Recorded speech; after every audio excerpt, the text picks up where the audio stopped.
نحمدہ و نصلی علی رسول کریم۔ مفتی صاحب ہم آپ کے بڑے شکر گزار ہیں کہ آپ نے ہمیں وقت دیا اس مسئلے کی مجلس میں کہ یہاں پر ہمارا بیٹھنا اس لیے تاکہ کچھ مسئلے مسائل پر گفتگو ہو سکے جی، اور ضروری مسائل پر گفتگو ہوگی جس سے لوگ عام طور پر جو ناواقف ہوتے ہیں، جی، تاکہ ہماری اس گفتگو سے لوگوں کو فائدہ ہو جائے، مسائل جو سامنے آئیں گے اس سے لوگ روشناس ہو سکیں۔ جی، اور میری بھی خواہش تھی کہ کوئی ایسا سلسلہ شروع کیا جائے کہ جس کے اندر نوجوان ہمارے یا بوڑھے بزرگ حضرات، خواتین حضرات جنہیں مسائل سے واقفیت نہیں ہے وہ مسائل کو سیکھے اور اپنا روزے کو بہتر طریقے سے گزار سکے۔ جی، ورنہ بابرکت مہینہ روزہ ہے، اس میں بہت سارے لوگوں کے مسائل سے ناواقفیت کی وجہ سے روزہ صحیح نہیں ہوتا ہے۔ بے شک روزے میں سب سے اہم مسئلہ جو ہے جی، نیت کا مسئلہ ہوتا ہے۔ جی، لوگ عام طور پر اس مسئلے سے ناواقف ہوتے ہیں جی، کہ نیت کیسے کریں۔ جی، وہ سمجھتے ہیں زبان سے کرنا ضروری سمجھتے ہیں، جی،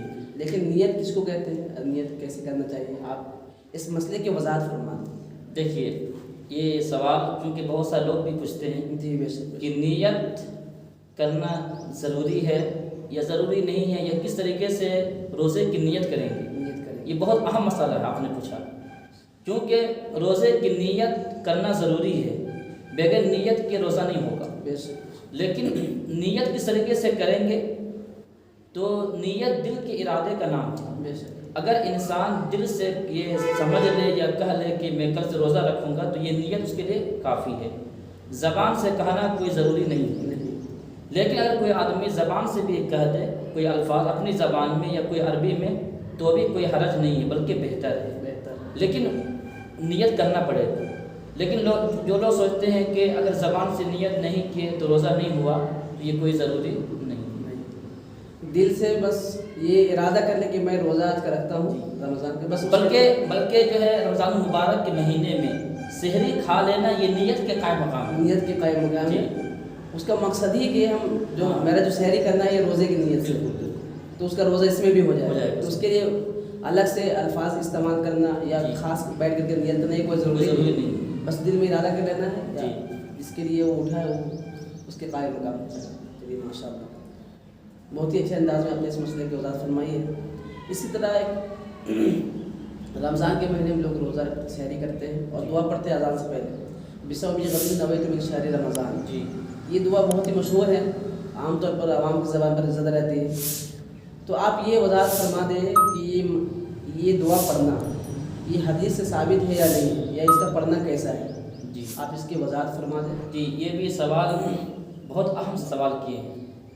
بصوم غد نویت من شہر رمضان، یہ الفاظ عام طور پر انسان پڑھتا ہے، سب لوگ پڑھتے ہیں اس الفاظ کو۔ جی جی، بہت سارے اس طریقے سے بھی پڑھتے ہیں کہ نویت ان اصوم غدا للہ تعالی من شہر رمضان، اس طریقے سے بھی لوگ کچھ نیت کرتے ہیں۔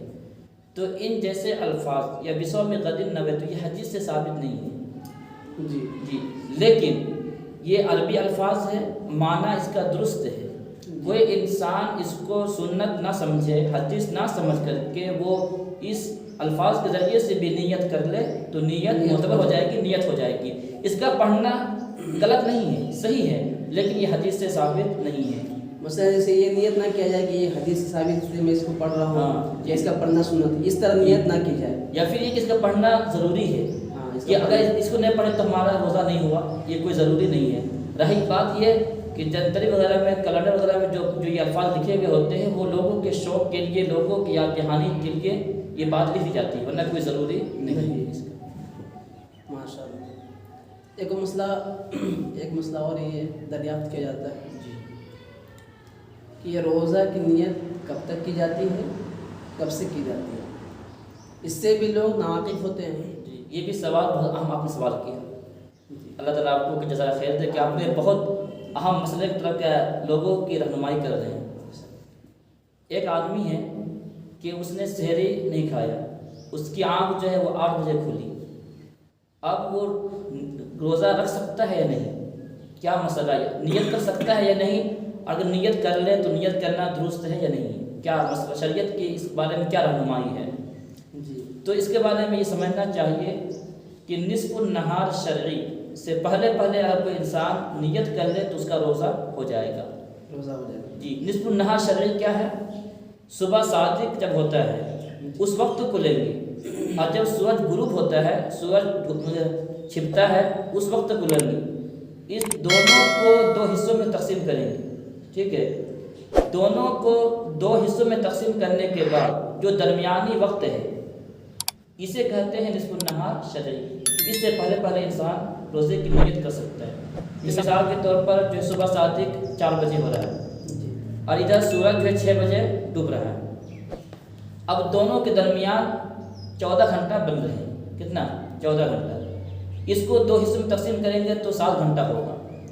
اب 5 بجے سے لے کر کے تو یہ 11 بجتا ہے، یعنی 11 بجے یہ ہے آپ کا نصف النہار شرعی ہے. اس سے پہلے نیت کر سکتے ہیں، یعنی 11 بجے سے پہلے نیت کرنا چاہے تو نیت کر سکتے ہیں اور آپ کا روزہ ہو جائے گا. تو خلاصہ کلام یہ ہوا کہ صبح صادق اور غروب آفتاب ان کو 2 حصوں میں تقسیم کریں گے، اور ان دونوں کے درمیانی جو وقت ہوگا اس سے پہلے ہم نیت کر سکتے ہیں. اگر دونوں کو ملا کر کے 12 گھنٹہ بن رہا ہے تو 6 گھنٹہ سے پہلے کر سکتے ہیں، اور اگر 18 گھنٹہ تو اس کا جو آدھا ہوگا اس سے پہلے نیت کر سکتے ہیں. جی جزاک اللہ. اس سے پتہ چلا کہ رات میں نیت کرنا کوئی ضروری نہیں ہے. اگر رات میں نیت نہ کر سکے یا سحر کے وقت میں نیت نہ کر سکے تو آدمی چاہے تو نصف النہار سے پہلے نیت کر لے تو اس کا روزہ ہو جائے گا. جزاک اللہ مفتی صاحب، آپ آنے کے لیے بہت خوشی ہوئی ہے. اور میں آپ کو کچھ باتیں بتا دوں کہ انشاءاللہ اسی طرح ہمارا مسائل کا سلسلہ چلتا ہی رہے گا اور ضروری مسائل آپ کے سامنے آتے رہیں گے. آپ ہم سے جڑ کر رہے انشاءاللہ، آپ کو بہت فائدہ ہوگا. السلام علیکم ورحمۃ اللہ.